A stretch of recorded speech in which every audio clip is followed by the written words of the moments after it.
En linguistique énonciative, on distingue deux types d'indéfinitions, quantitative et qualitative. Antoine Culioli appelle leur interaction la quotité.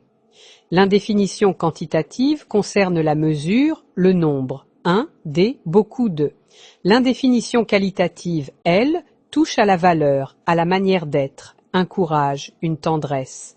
La quotité est donc le point d'équilibre choisi par l'énonciateur entre ces deux pôles. Elle guide son positionnement discursif. La notion de quotité est au cœur de l'opération d'extraction.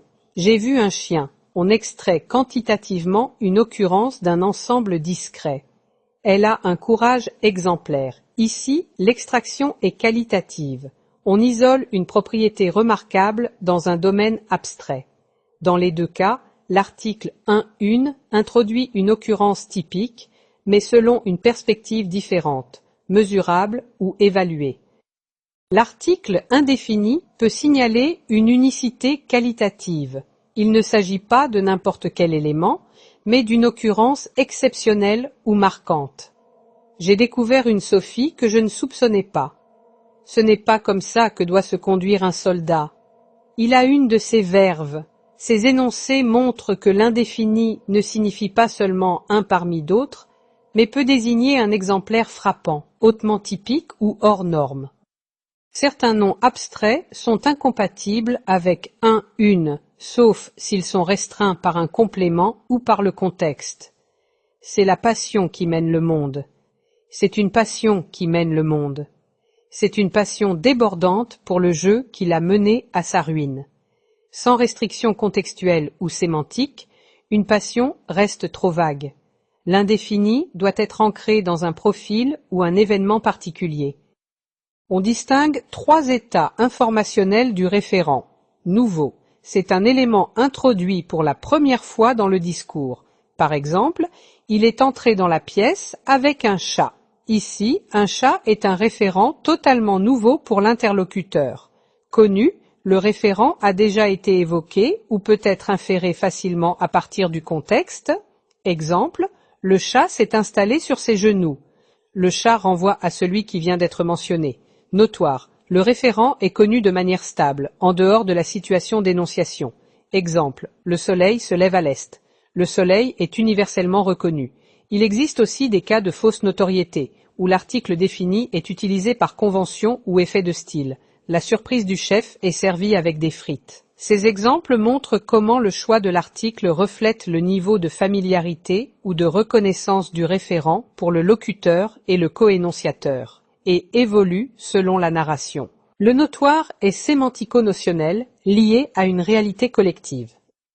Lorsqu'on parle de déterminants en français, il est essentiel de comprendre que certains expriment principalement une quantité, QNT, d'autres une qualité, QLT, et que la plupart activent une pondération entre les deux dimensions.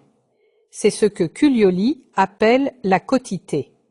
Les quantificateurs définis relèvent clairement du pôle quantitatif.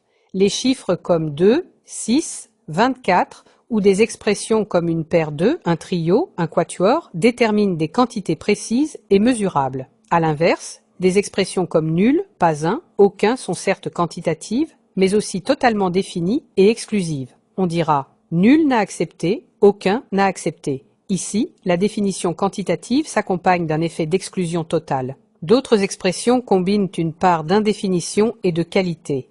C'est le cas de quelque, qui est un quantifiant indéfini. Quelques amis sont venus signifie un petit nombre, sans précision. On est ici à la frontière entre QNT et QLT. Le mot plusieurs, par exemple, peut désigner une pluralité sans précision quantitative, mais en introduisant une mise en valeur qualitative, plusieurs personnes m'en ont parlé, suggèrent que cette pluralité a un poids discursif. C'est une mise en considération de la pluralité, non un simple comptage.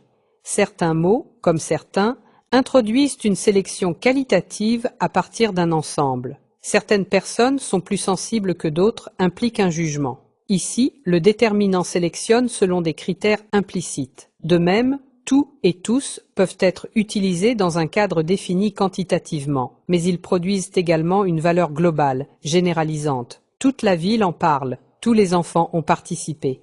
Enfin, des expressions comme chaque personne, chacun, quel que soit, mettent en place ce que l'on appelle un parcours rugueux. On considère chaque élément individuellement, tout en renvoyant à une règle commune ou à une structure d'ensemble. Par exemple, chaque personne, quelle qu'elle soit, se doit de respecter certaines règles. En somme, les déterminants ne se limitent pas à mesurer. Ils orientent aussi la valeur expressive du référent en oscillant entre quantité et qualité selon les besoins de l'énonciateur. Les catégories génériques et spécifiques dépendent de la pondération sur la quotité choisie par l'énonciateur. Le générique vise la classe entière. Le panda est en voie de disparition. Le spécifique désigne un élément ou un sous-type. Un panda que j'ai vu au zoo. Le choix de l'article est essentiel pour exprimer cette orientation. L'article défini peut prendre plusieurs valeurs selon le contexte. Notoire, le soleil brille, faussement notoire, conventionnel, la surprise du chef, anaphorique, le garçon dont je t'ai parlé, déictique, le beau toutou que voilà, possessive, où ai-je mis les clés, distributive, fermé le lundi, générique, l'homme est un loup pour l'homme. Un même article peut ainsi jouer sur plusieurs dimensions référentielles. L'article est utilisé lorsqu'on souhaite exprimer une généralité, une vérité applicable à l'ensemble d'une catégorie. Il permet de désigner l'espèce entière ou le type dans son ensemble. Par exemple, dans l'énoncé « Le panda est en voie de disparition », le déterminant le signal que l'on parle de tous les pandas en tant qu'espèce. Cette phrase est parfaitement acceptable. En revanche, si l'on dit « un panda est en voie de disparition », la formulation est perçue comme incorrecte, car l'article indéfini désigne normalement un individu parmi d'autres. On aurait alors l'impression que cet unique panda est en voie de disparition, ce qui ne correspond pas à l'intention générale de l'énoncé. Ainsi, pour exprimer une vérité scientifique, une observation globale ou une situation collective, on utilisera le. L'article 1, lui, convient mieux lorsqu'on veut évoquer un exemplaire particulier ou donner un exemple ponctuel. L'article peut parfois être utilisé dans un sens générique, mais il évoque alors un représentant quelconque. Un chat est un mammifère. Un homme ne pleure pas. Proverbe, stéréotype. L'indéfini introduit alors une occurrence prototypique, typique sans être unique. Pour que l'article puisse être interprété dans une valeur générique, encore faut-il que le nom auquel il est associé renvoie à une classe homogène, c'est-à-dire à un ensemble d'éléments partageant des propriétés clairement identifiables. Par exemple, la phrase « l'appel » est un instrument utile et tout à fait recevable.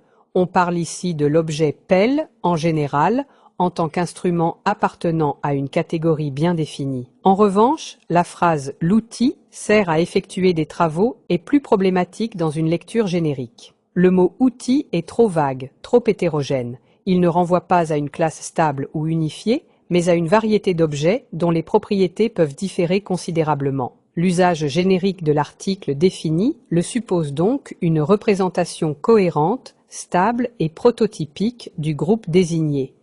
Lorsque le nom est trop général ou polysémique, l'effet générique s'effondre et l'énoncé devient flou ou inacceptable dans ce cadre d'interprétation. Lorsqu'on souhaite exprimer une généralisation au pluriel, l'article les est indispensable. Il permet d'indiquer que l'énoncé s'applique à l'ensemble des éléments d'une catégorie. Par exemple, dans la phrase « Les chats sont affectueux », l'article les signale que l'on parle des chats en général, en tant qu'espèce ou groupe dans son ensemble.